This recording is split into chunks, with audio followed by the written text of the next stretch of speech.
देश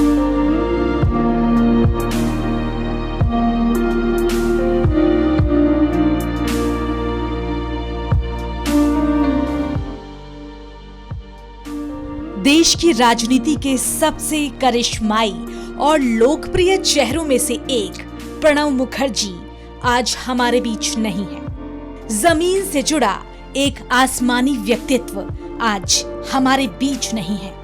प्रणब मुखर्जी की तबीयत बेहद नासाज थी। 84 साल की उम्र में उन्होंने आखिरी सांस ली।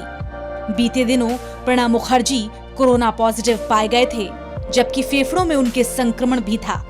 उनकी सर्जरी भी हुई थी। प्रणब मुखर्जी के बेटे अभिजीत मुखर्जी ने ट्वीट कर प्रणब मुखर्जी के निधन की जानकारी दी, जिसके बाद पूरे देश में शोक की लहर है। क्या आपको पता है कि प्रणब दा एक लिविंग कंप्यूटर सरीखे थे, जिन्हें मुंह जुबानी याद था देश का राजनीतिक और आर्थिक इतिहास। उनके पारिवारिक जीवन की बात करें तो प्रणब मुखर्जी का जन्म बंगाल के वीरभूम जिले के मेराती गांव में एक बंगाली कुलीन ब्राह्मण परिवार में हुआ था। उनकी माता का नाम राजलक्ष्मी मुखर्जी था, जो भारतीय स्वतंत्रता सेनानी थी, जबकि पिता का नाम कामदा किंकर मुखर्जी था। वो एक कांग्रेसी नेता के साथ साथ स्वतंत्रता संग्राम सेनानी भी रहे थे। यही नहीं, 1952-64 तक बंगाल विधानसभा के भी वो सदस्य रहे। प्रणब मुखर्जी की 2 बहनें भी थीं। प्रणब मुखर्जी की शादी सुरवा मुखर्जी से सन 1957 में हुई। 2 बेटों के साथ एक बेटी से भरे पूरे परिवार की पृष्ठभूमि को राजनीति विरासत में मिली थी। घर में राजनीतिक माहौल होने की वजह से बचपन से ही प्रणब मुखर्जी का मन राजनीति में आने का था।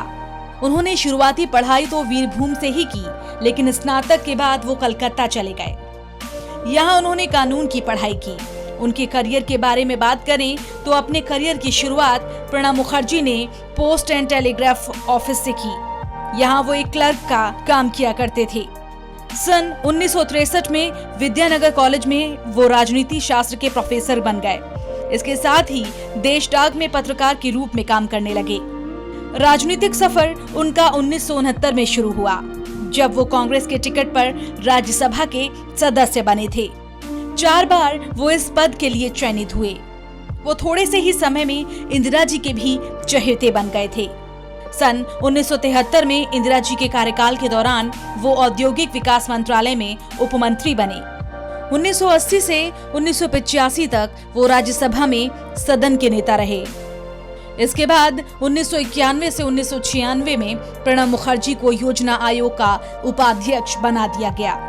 1993 से 1995 तक उन्होंने वाणिज्य मंत्री का पद संभाला, तो वहीं 1995 से 96 तक विदेश मंत्री के पद को सुशोभित किया। साल 2004 से 2006 तक वो यूपीए सरकार में रक्षा मंत्री रहे और इसके बाद भी उन्होंने 2006 से 2009 तक विदेश मंत्री का पद संभाला।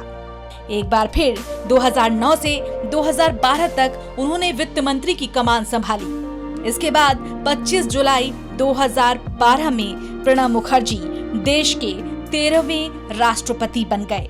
उन्हें शासन प्रशासन का बेजोड़ अनुभव था।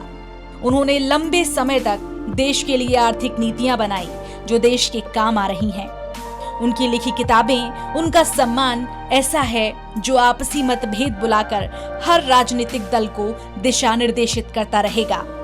मोदी सरकार की तरफ से उन्हें भारत रत्न के लिए चुना जाना इसका सबूत है कि वो कूटनीति, अर्थनीति, राजनीति और संसदीय परंपराओं की गहन जानकारी रखने वाले राजनेता थे, जिन्हें पूरा देश हमेशा याद रखेगा।